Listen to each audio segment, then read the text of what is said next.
Gênesis capítulo número 11, verso 1. E era toda a terra de uma mesma língua e de uma mesma fala. E aconteceu que, partindo eles do Oriente, acharam um vale na terra de Sinar e habitaram ali.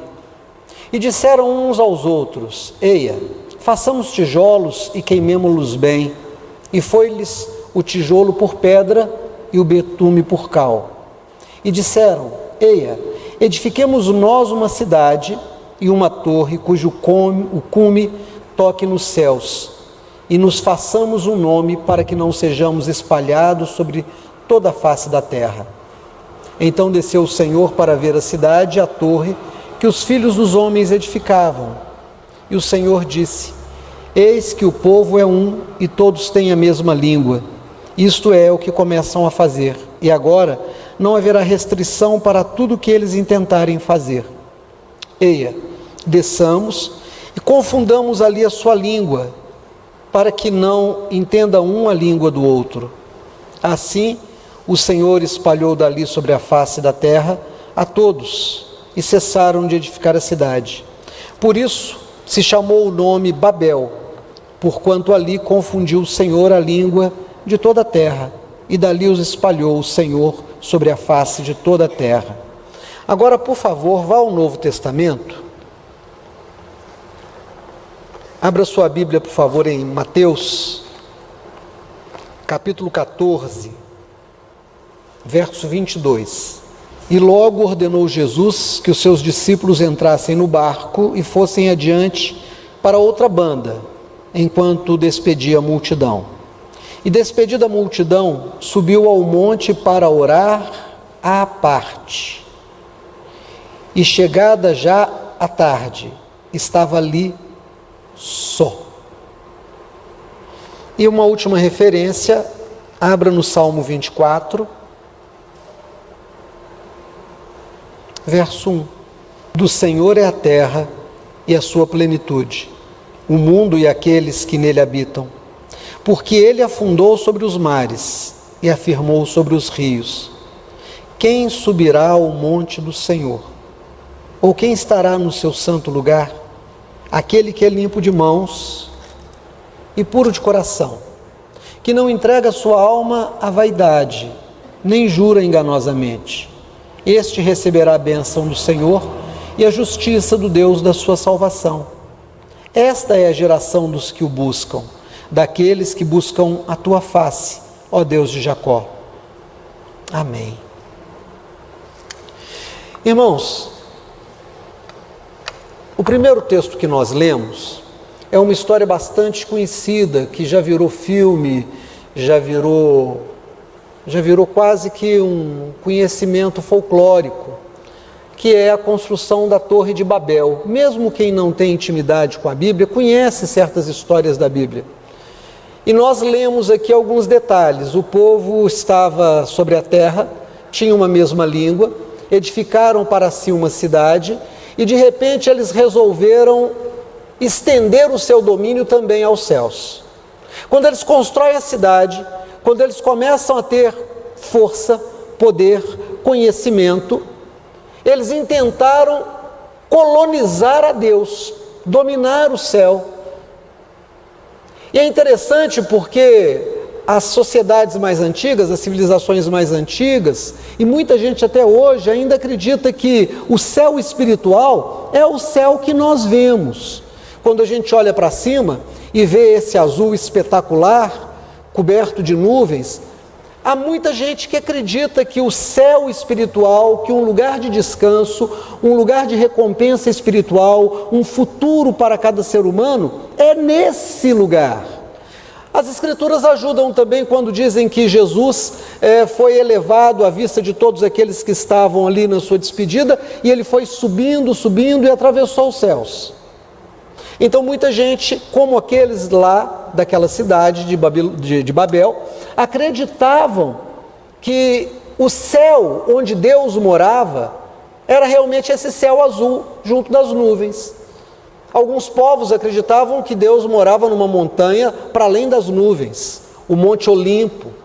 Os deuses moravam lá em cima. quando eles começam a fazer esse tipo de pensamento, eles dizem: vamos tomar as coisas de Deus para nós. Nós somos fortes o suficientes para chegar lá e administrar o céu e a terra. Então vamos tomar o domínio daquilo que é de Deus e aquilo que é nosso por direito. Vamos construir uma torre. Pegaram então os tijolos, queimaram bem. Você sabe com certeza que existe uma diferença entre um tijolo comum e um tijolo requeimado. O tijolo queimado, requeimado, é um tijolo muito mais duro. Então ele não sofre perdas como o tijolo comum. A umidade não faz com que ele se desfaça. O tempo não o consome com a mesma facilidade. E eles queimaram bem os tijolos, usaram betume no lugar do cimento, no lugar do cal, e foram construindo. E a Bíblia diz que de repente Deus olha para a obra dos homens e vê que o intento dos seus corações não era bom. A razão por que eles estavam buscando a Deus, ou a morada de Deus, não era boa. Então Deus desceu e confundiu as suas línguas e eles não se entendiam mais. Um falava pão, o outro trazia peixe. Um falava pedra, o outro trazia faca. Eles não se entendiam, então os seus planos acabaram. E é interessante porque um texto de Oséias diz: andarão dois juntos se não houver entre eles acordo? Andarão dois juntos se eles não estiverem falando a mesma língua? Não, Babel é a representação dessa verdade. Não dava para construir nada, chegar a lugar nenhum, se eles não tivessem entendimento um do outro. Então ali cessou aquela obra.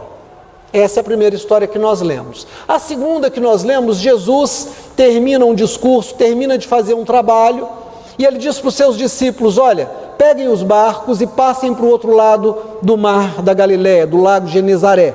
E é ainda uma extensão de água muito, muito grande. Eles pegaram os barcos e ficaram, e Jesus ficou ali sozinho.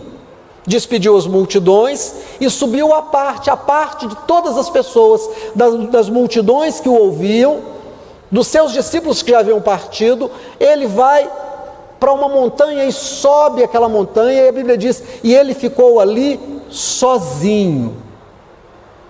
E aí nós lemos um texto dos Salmos, que primeiro faz uma afirmação e depois uma pergunta e depois uma declaração. A primeira afirmação é: a terra pertence ao Senhor, o mundo e os que nele habitam.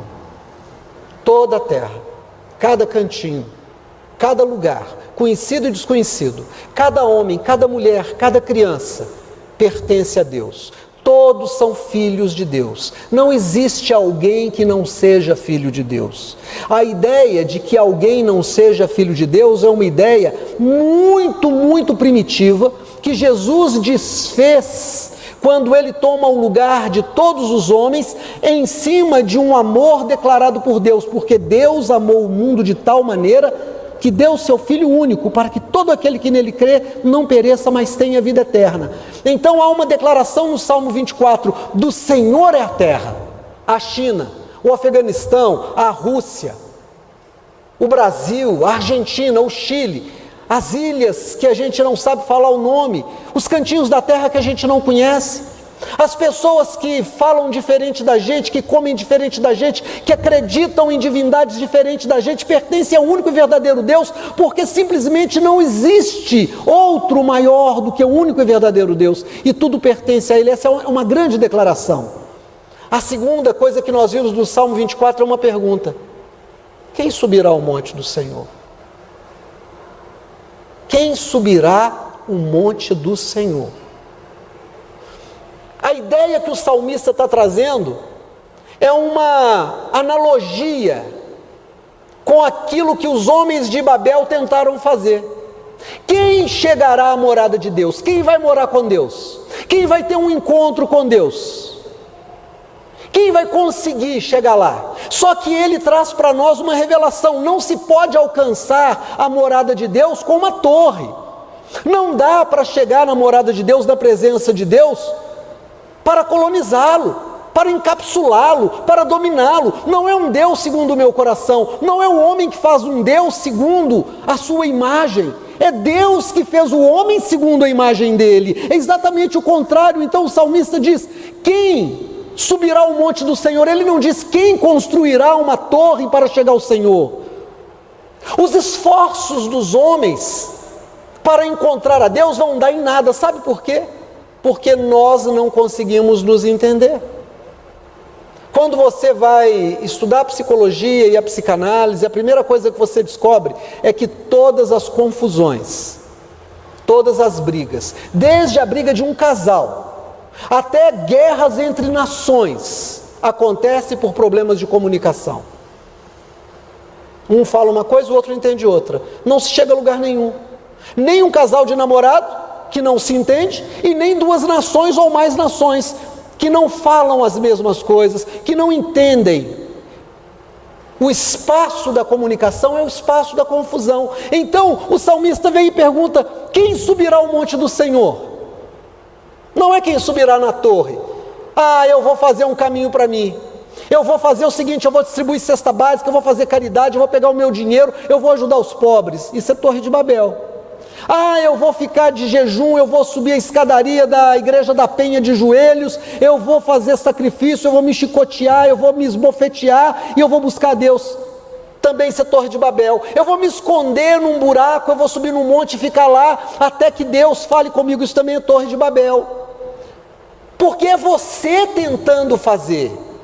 É você tentando construir alguma coisa, é você tentando domesticar Deus, é um Deus segundo a sua concepção. É preciso fazer o que Jesus fez, subir o monte do Senhor quando o Senhor te chama. Jesus disse para os seus discípulos: podem passar para o outro lado. Eu ouvi um chamado, eu tenho que entrar na presença de Deus, só que a presença de Deus, ela é difícil, eu tenho que vencer o meu falso ego, a imagem que eu faço de mim mesmo. Sabe qual é o pilar do problema de comunicação? Eu te digo qual é. As pessoas ou as nações que estão em briga, cada uma delas tem certeza que tem razão. É o ego. Duas pessoas não brigam se elas não tiverem certezas absolutas, cada um deles a sua certeza de que eles têm a razão. O marido tem a razão e briga com a mulher briga com o marido porque ela tem a razão. Então existem duas razões, mas um não reconhece a razão do outro. Duas nações entram em guerra, mandam seus exércitos, seus aviões, seus navios, matam gente, morre gente, porque cada uma tem a razão. Esse é o grande problema, o ego. Cada um tomando para si a razão. Mas quando nós entregamos para Deus e dizemos: eu me esvazio, eu quero conhecer a Deus nos termos de Deus, eu quero ouvir a voz dEle, eu quero que o Espírito dEle amoleça a parte mais dura do meu ser, eu quero que a dor que está no meu coração seja drenada, eu não quero ter razão, eu quero ser como uma criança desmamada no colo da sua mãe. Uma criança desmamada é como essa criança que está no colo, ela sentou no colo e está satisfeita, está feliz. Quando eu entendo que eu preciso apenas ser uma criança no colo de Deus, que eu não quero ter razão, uma criança não quer ter razão, uma criança quer mamar, e quer dormir, e quer estar abrigada, quer estar no colo da sua mãe, do seu pai, saber que tem alguém que o ama, que o protege, que cuida dela, que cuida dele. Jesus, naquele momento, ele faz o que em Filipenses Paulo vai nos explicar. Embora sendo Deus, não agiu como usurpação o sendo igual a Deus. Antes, ele se esvaziou, ele tirou todas as suas razões, ele tirou todos os seus automéritos, ele tirou tudo aquilo que poderia dar a ele uma imagem de que ele era muito especial, muito forte. Ele se esvazia para que ele pudesse ser enchido do Espírito Santo. É tão interessante quando o diabo tenta enganar Jesus. Lá no começo do livro de Mateus, ele pega Jesus e leva para o alto de um monte. Não, ele levou para o pináculo do templo, para uma construção humana, para uma torre, a torre do templo, exatamente como a Torre de Babel. Ele pega Jesus e põe no alto da torre, construção humana, e diz: está vendo os reinos da terra? Todas as riquezas, todos os povos, todos os poderosos, é tudo meu, está tudo na palma da minha mão, eu entrego a quem eu quiser. Se você me adorar, eu te entrego aqui agora, você vai poder reinar sobre tudo isso. Ele encheu Jesus de razões, ele encheu o ego de Jesus. Você vai poder mandar, dominar, ter prazeres. O poder da vida do outro e da morte do outro vai estar na sua mão. Você vai fazer o que você quiser. Naquele momento Jesus disse: não, está escrito somente ao Senhor teu Deus adorarás. Você só vai se curvar diante do Senhor seu Deus. Quando você se curva diante do Senhor seu Deus, você se esvazia. Senhor, eu não tenho razão. Senhor, eu não tenho sabedoria. Senhor, eu não tenho força. Senhor, eu não tenho motivos. A única coisa que me faz existir é estar na tua presença. A única coisa que me enriquece é a tua presença. O que mata a minha sede é a tua presença. Está escrito somente ao Senhor teu Deus adorarás.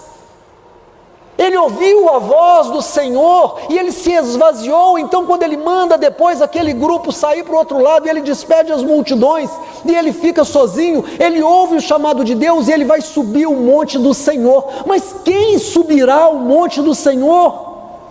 A Bíblia diz: aquele que é puro de mãos. Primeira coisa, aquele que é puro de mãos, aquele que não está devendo nada. Eu não estou falando de dívida financeira.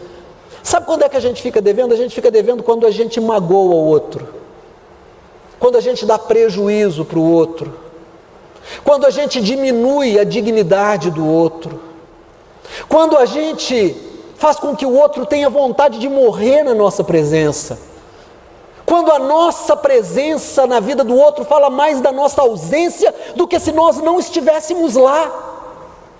Quando nós aprisionamos, quando nós drenamos toda a alegria de uma outra pessoa, quando nós nos enganamos com o mundo. E é interessante o engano do mundo, porque nós nos matamos, nós matamos os outros, nós adoecemos com a ilusão de que nós teremos as coisas, bens, fama, dinheiro, amores. Que bobagem, amores vêm e vão. Promessas de amor acabam tão rápido às vezes como o tempo que demoraram para ser construídas.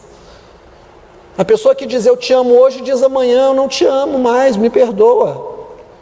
Ou a pessoa que diz eu te amo morre. E você fica sozinho, solitário. O dinheiro que você juntou num mau negócio vai embora, numa mudança do governo vai embora. A saúde que você preza tanto, por uma veiazinha que estoura na cabeça, te põe numa cadeira de roda. Por um movimento que você faz sem querer, te paralisa. Ontem eu conversava com um moço, ele disse: eu tenho 63 anos, tenho uma saúde de ferro, eu só tenho um probleminha de pressão, mas eu tomo um remédio e aí eu estou bacana. Não está bacana, você tem um problema de pressão, você está tomando remédio, como é que você está bem? Não está bem. Você está controlado, mas não está bem. Não há nada, não há garantia.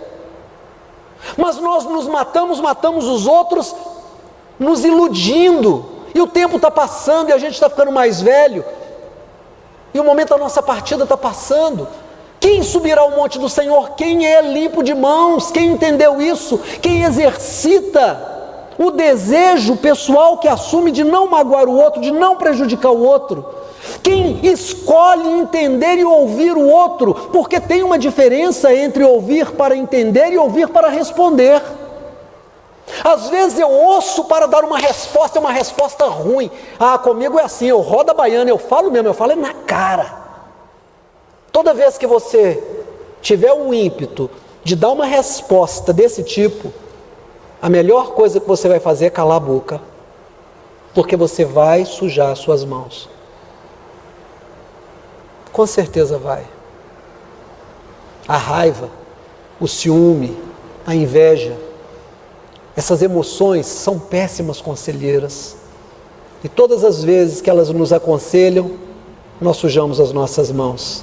Nós nunca vamos subir o monte do Senhor enquanto não abrirmos mão das nossas razões. Quem subirá ao monte do Senhor? Aquele que não exercita a sua vida na vaidade. O que é vaidade, gente? Eu já expliquei aqui na igreja, quem é da igreja sabe, vaidade é aquilo que com o tempo passa. Vaidade é tudo aquilo que faz você se matar. O que é que nós precisamos? Nós precisamos de tão pouco. Nós precisamos de abrigo, nós precisamos de satisfação na comida. Não comer demais, comer na medida certa. Engraçado hoje a gente ter que pagar um nutricionista para dizer para a gente o quanto que a gente tem que comer. Isso é estranho, porque Deus é tão sábio, que Ele colocou na gente um dispositivo. Quando você come e está saciado, é hora de parar. Mas a gente continua comendo porque se viciou no gosto. A gente ultrapassa o limite do próprio corpo. A gente não ouve mais. Por que a gente acumula tanta coisa em casa? E depois você se mata para limpar, para guardar, para fazer seguro, para ninguém roubar. Porque a gente se acostumou com a ideia de que ser rico é ter muito. Ser rico é não precisar, é ter só o suficiente. Porque quem tem só o suficiente tem tempo para Deus. Eu tenho o suficiente. Mas você precisa de mais do que isso? Não, eu não preciso.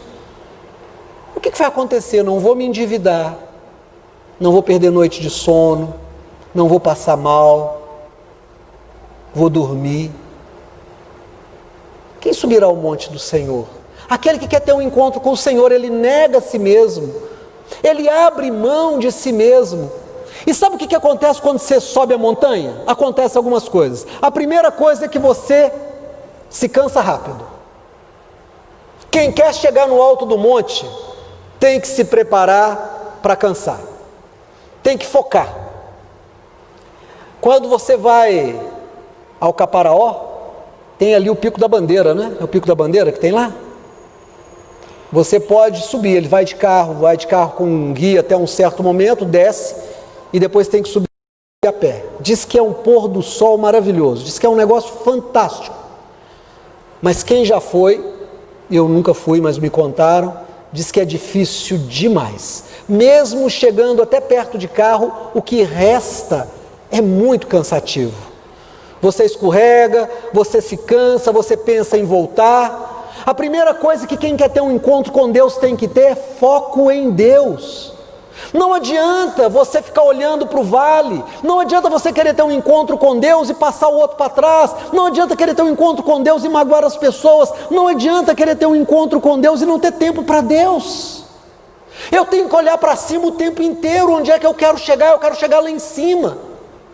É tão interessante como alguns alpinistas se preparam durante meses, às vezes anos, para chegar no alto do Everest. E às vezes quando estão quase chegando vem uma nevasca e eles precisam descer para a base e às vezes descer até mais e desistir em outro ano. O monte de Deus precisa ser conquistado, é algo que eu tenho que pôr no meu coração. Eu quero ter um encontro com Deus. Eu vou te falar uma coisa, não dá para colocar esse desejo no coração do outro.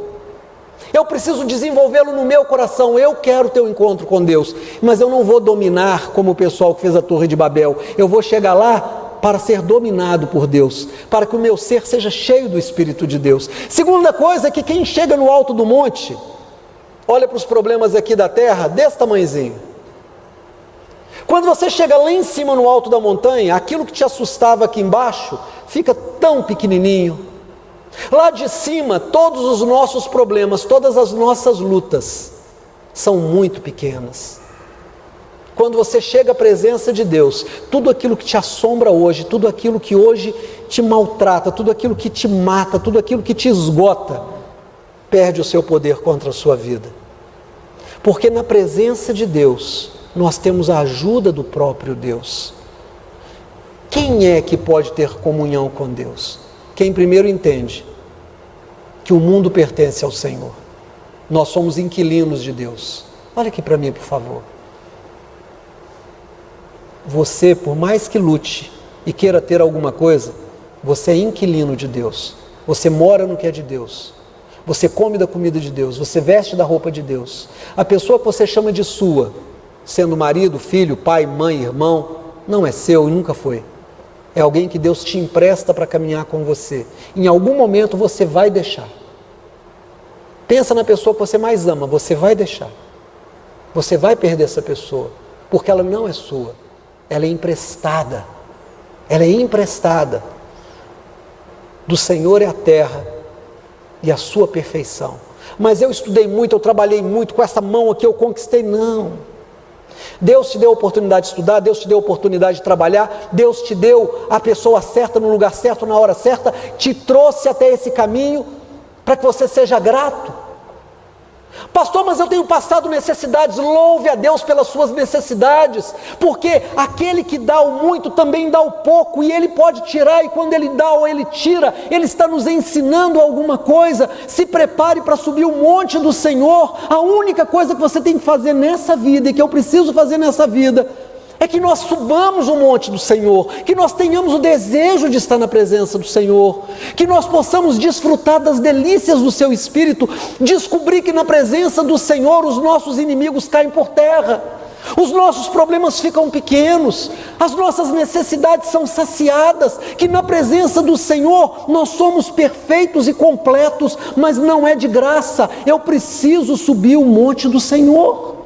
E para subir o monte do Senhor eu tenho que negar a mim mesmo, eu tenho que focar, e eu tenho que decidir subir. Eu quero te convidar a fazer uma reflexão nessa noite, em nome de Jesus. O que você está fazendo da sua vida? O que você está fazendo da sua vida? Hoje de manhã eu tive a oportunidade de dizer aqui na igreja, que nós vivemos um momento em que se fala tanto contra a religião. Historicamente, algumas pessoas combatem a religião.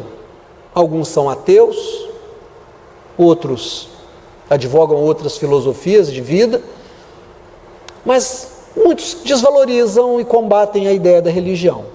Não me assustem nem me surpreende. Desde que eu comecei a pensar, eu os conheço. Mas tem me assustado o número de pessoas religiosas, evangélicas, às vezes católicas também eu tenho encontrado, dizendo: não acredito em religião, religião é do homem.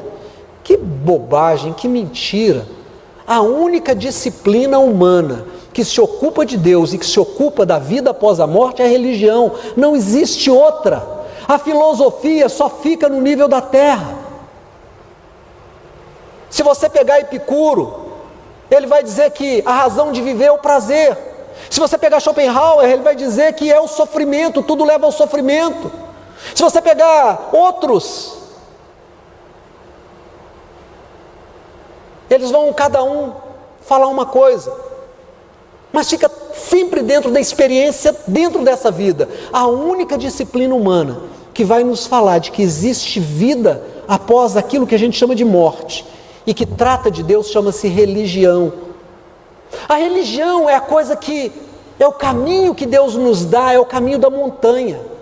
Então, se eu quero subir a montanha de Deus, eu preciso ser religioso. Me assusta ver um ex-pastor falar que não é religioso, mas que continua pregando. Pregando o que então?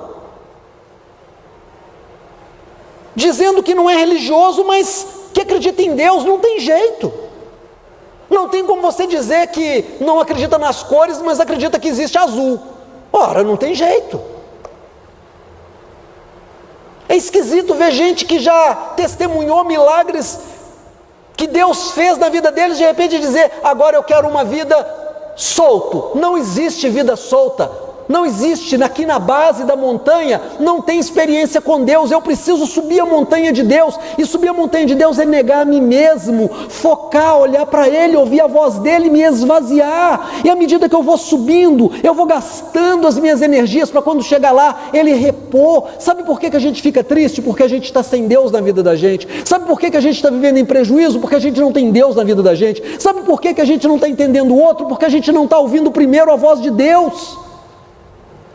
Quando eu não tenho Deus, eu não tenho nada. Uma pessoa sem Deus é um grande nada. Uma pessoa sem Deus é um grande nada. Dia desse conversava com alguém e a pessoa estava falando para mim das tragédias que a gente vê normalmente. Você abre o jornal, né, como o pessoal diz, se apertar sai sangue. Algumas matérias são assim. E a pessoa falava para mim de umas barbáries que tinham acontecido. Ela disse: isso é falta de Deus. Que sabedoria! Exatamente. É a falta de Deus que produz a briga. É a falta de Deus que produz a morte. É a falta de Deus que produz a pobreza. É a falta de Deus que dá uma agonia no coração da gente. É a falta de Deus que faz com que a gente tenha a ilusão de que um outro ser humano pode suprir alguma coisa dentro da gente. Não pode. Só Deus pode suprir o vazio do nosso coração. Então, nessa noite, eu te convido em nome de Jesus a subir o monte de Deus. Não construa uma torre, porque você não vai dar conta. Ouça a voz de Deus que te chama. Abra mão das suas razões. Siga a sua religião. Seja uma pessoa religiosa. E quando alguém falar contra a religião, diga: eu tenho uma experiência com Deus na minha religião. Para mim, religião é importante. Eu creio em Deus, eu creio na palavra de Deus, eu creio na minha igreja, eu creio na minha religião, porque ela me completa e ela me ensina o caminho da montanha. Amém? Fique de pé em nome de Jesus.